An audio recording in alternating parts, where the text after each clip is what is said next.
The second unifying experience that we will discuss is that of religion in 18th century English America. Now, at first glance, this may seem a little strange, or may seem like a mistake, because if we remember our discussion of the three variants of early English settlement, one thing we noticed was that religion and religious practices, religious institutions, to be more specific, varied across region. In other words, there was no decentralized religious authority that dictated what should be, observed and practiced across the board throughout all of English America during the 1600s. And of course, you compare that with Spain, and it's the opposite, where you do have the Roman Catholic Church dictating all things concerning religion. Now, we don't see that, right? It's decentralized. So the question emerges, how can we describe, by the 18th century, religion as a unifying experience? Well, here's the thing. It arises precisely out of that decentralized characteristic in terms of religion, right? The decentralized approach when it comes to patterns of religious beliefs.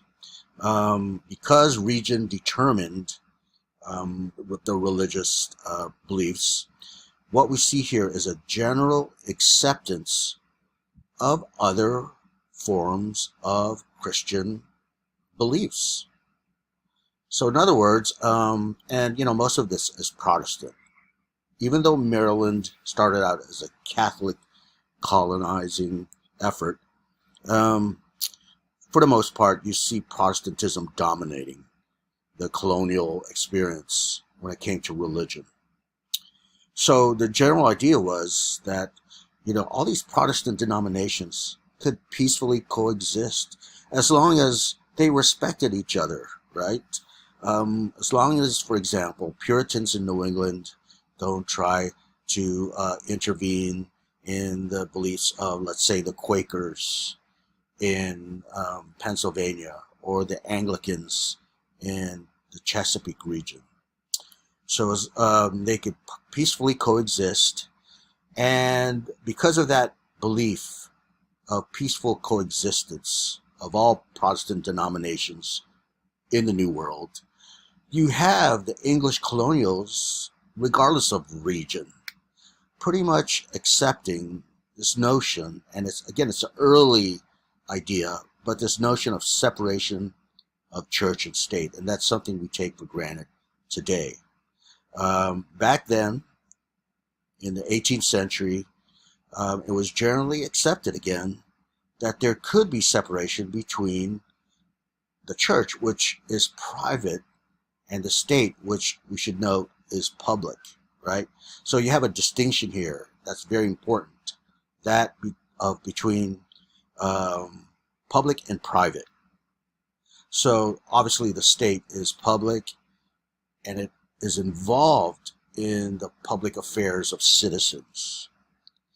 But religion being private, what's being accepted is that the government or the state cannot interfere in the individual beliefs of its citizens when it comes to religion.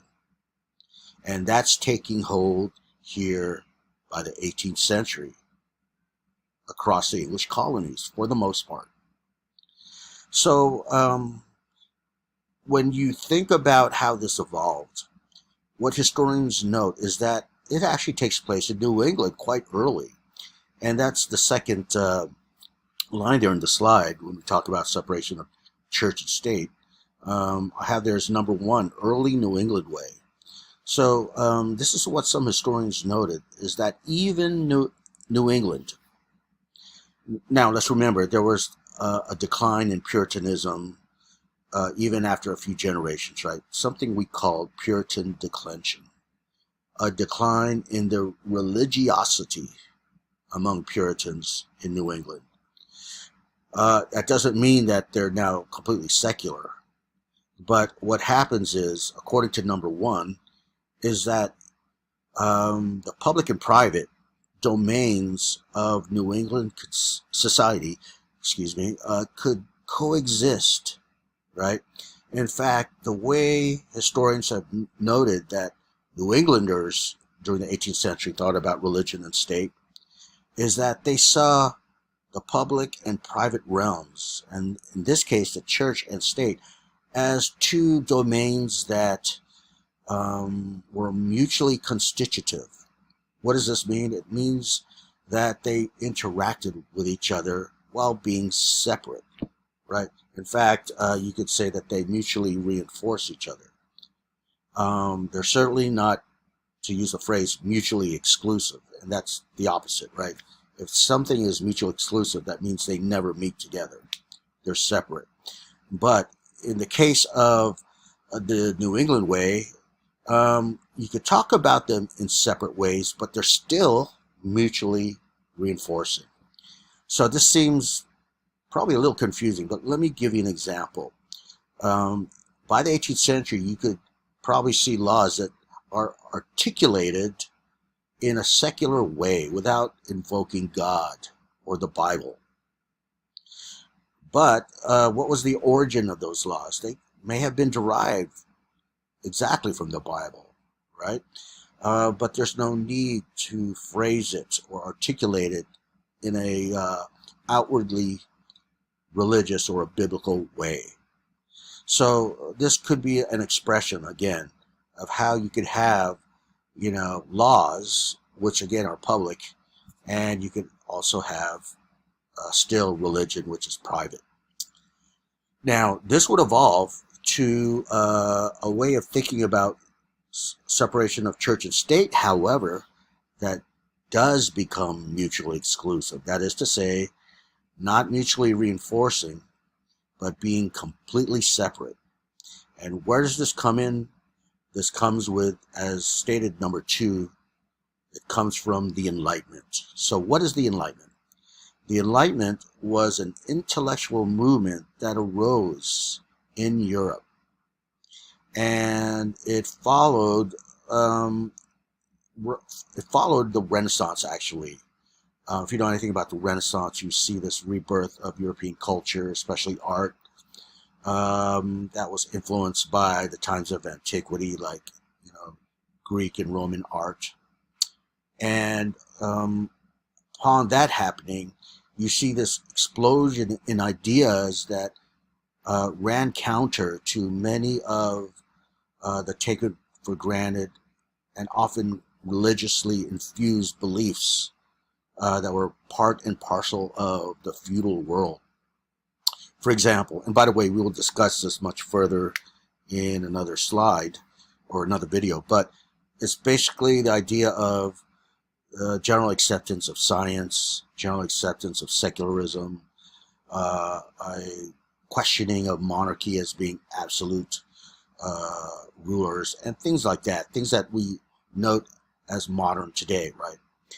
Okay, so one thing that arose with the Enlightenment view was this idea of separation of church and state.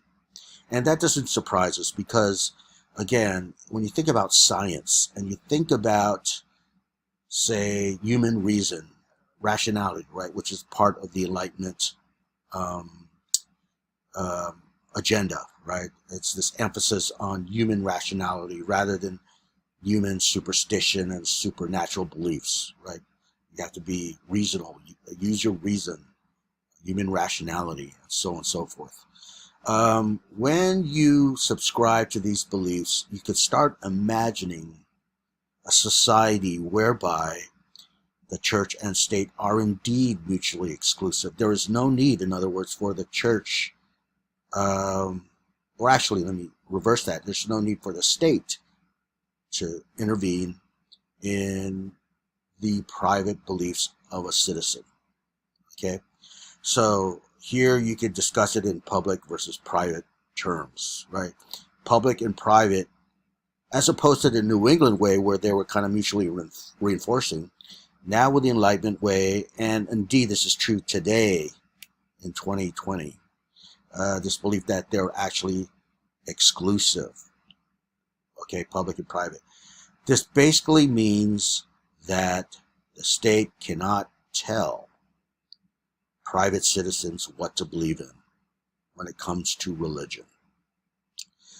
Okay, and interestingly enough, our founding fathers, many of them, like Thomas Jefferson and Madison, would believe in this very fervently. But that does not mean that they were not Christians. But they sort of altered their Christianity in a way that was able to reconcile that fundamental tension or contradiction between religion and science. Because, our founding fathers were pretty much children of the Enlightenment, okay, disciples of the Enlightenment. When we read the Constitution and when we read the Declaration of Independence in this class, you'll see that it's laden with Enlightenment beliefs. Okay, so what they believed actually was a form of their own Christianity that they called deism, and that's spelled Deism. And it's the belief that, you could have science and religion at the same time. When it came to questions like creation, yes, God created the world. But if we want to understand how the world operates, what we need to do is use science. And what they notice is that the not only explanatory success, but the predictive power of science is impressive, right? Eventually you'll be able to predict things like eclipses and stuff like that, right? And you'll have Isaac Newton and, scientific formulas in physics. So they're very impressed by this mechanistic way of looking at the world, but that doesn't mean that God, does not fit in the picture, right? They just saw the universe as being created by God, and then, if you will, God leaves the picture, and the universe runs according to its own laws. Okay, so that's the Enlightenment view. It's this basic belief, again, that the state, being public, has no right to interfere in the personal beliefs of its citizens, and that's private. Okay, now, that's one aspect of it being unifying. That is to say, we noticed among the colonies in a general way that, church and state should be separate. But there's also another way that evinces how religion becomes a unifying experience, and moreover, how it exerts a leveling effect, to use our earlier term. And interestingly enough, this is shown through this episode during the 18th century, marked by widespread movement of Protestant fundamentalism, and this has its outbreak by the 1730s. It will reach its high point by then, 1730s, 1740s. And what is the Great Awakening? Well, it says it's a widespread movement of Protestant fundamentalism, but that begs the question, what is fundamentalism? So fundamentalism, in a general sense, is the belief that your sacred texts, whether it's the Bible, Christianity, or let's say the Quran in Islam, that they should more or less be interpreted in a literal fashion. So, if you are a fundamentalist, you tend to believe that, yes, God created the world within a week, right? 6-7 days. On the seventh day, he rested. That, yes, the first people on earth were named Adam and Eve. And, yes, there was such a thing as the flood, the great flood, and Noah and the ark, and pretty much everything else. So this is fundamentalism. And interestingly enough, it emerges during the same time as what we just discussed with the previous video, and that's economic prosperity and consumerism. So the Great Awakening finds its origins as a reaction against widespread consumerism and being preoccupied with the material life, all while neglecting the inner life or the spiritual life. Okay, so this is what happened in the colonies. And it also happens, by the way, in England. In fact, you see this well-known minister, and in this slide here, in this depiction, you see this person, this minister preaching, and he has a significant crowd. That's colonial America, and they're listening to the great George Whitefield from England, and basically him and other well-known Great Awakening preachers pretty much excoriating